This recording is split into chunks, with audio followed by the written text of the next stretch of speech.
All right, here are the players that were drafted number one overall that are in the Hall of Fame.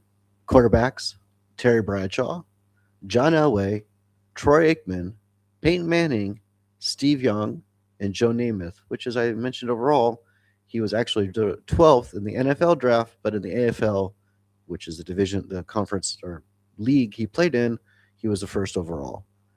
And then first round, but not the number one picks: Sid Luckman, Bobby Lane, Otto Graham, which all the old heads say was one of the greatest quarterbacks ever, Bob Greasy, Len Dawson, Y.A. Tittle, Sammy Baugh, Jim Kelly, and Dan Marino. Dan Marino's is the quarterback's quarterback. Everybody loves Dan Marino. And he was not the first overall pick. I mean, he was also in the same draft class as John Elway. But the point is super hard to be number one overall. Mid to late round, as the Gemini calls it, steals. Okay, that's for people to debate. Ken Stabler, Brett Favre, Fran Tarkenton, Dan Fouts, which people love Dan Fouts, Joe Montana, the GOAT of quarterbacks before Tom Brady rolled around. And by the way, Tom Brady, who will be in the Hall of Fame, was drafted sixth round, as everybody knows. But anyways, these are about people currently in the Hall of Fame, quarterbacks. Sonny Jurgensen, Norm Van Brocklin, Bobby Waterfield, Johnny Unitas, who all the old heads agree is basically the greatest quarterback who played in his era, and maybe until again you get to people like Joe Montana, and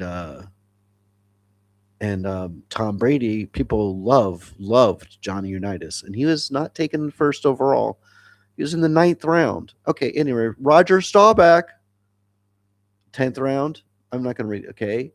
George Blanda, who also was a kicker. Bart Starr led the first dynasty of the NFL, right? The Super Bowls. 17th round. Anyhow, undrafted, you have two: Warren Moon, due to racism, Kurt Warner.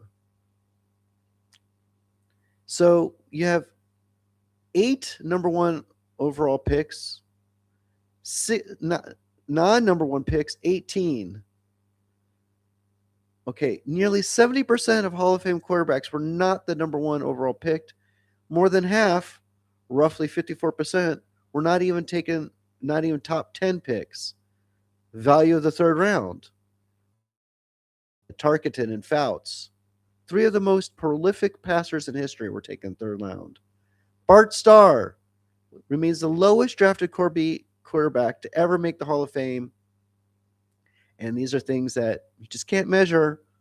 The internal drive, football IQ are often harder to scout than arm strength or 40-yard dash times. While the old guard star Unitas Blanda feature many late rounders, the modern era 90s presence has seen a higher concentration of first round draft picks, Aikman and Manning. This is likely due to more sophisticated scouting and the salary cap era, which forces teams to start high price rookies immediately. My point, which was that it's hard to draft quarterbacks and you're not going to find them necessarily first overall, is greatness is not a lottery. More Hall of Fame busts have been drafted at number one than Hall of Fame inductees, meaning people who weren't more Hall of Fame busts have been drafted at number one. I don't think they mean. I think they mean players that were taken number one overall that were turned out to be busts. So if you were to make a Hall of Fame of number one overall flameouts, then it would be higher than the number one drafted quarterbacks who ended up in the Hall of Fame, and that I think is really true. And I think it's a lot for us to think about whenever we're talking about the position and NFL and college players and who's going to be number one overall and how important it is to get the number one and tanking for draft picks. We see that being number one overall doesn't guarantee almost anything for quarterbacks or any player. All right. Have a good day. Bye.